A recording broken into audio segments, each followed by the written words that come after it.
The Blind Alchemy Podcast. Everything is relative to everything else. That wasn't always the case, especially when you go back to some of these concepts like the Hermetics, which it seems like some of WalterRussell's work is drawn from that, which I think is one of the things that some of these principles that Terrence Howard uses for some of these theories are based on these concepts, which are sort of pre-relativity.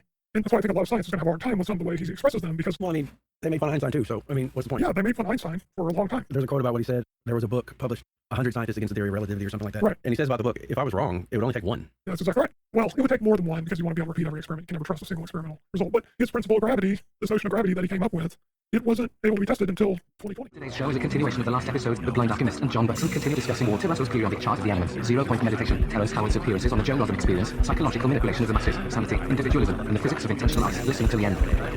Please email us or send us a voicemail. Our address is TheBlindAlchemyPodcast@gmail.com. Find, like, review, subscribe, and contact us on Facebook and YouTube at The Blind Alchemy Podcast. All one word. Please subscribe to this podcast on your podcast player. We are available on iTunes. The Blind Alchemy Podcast.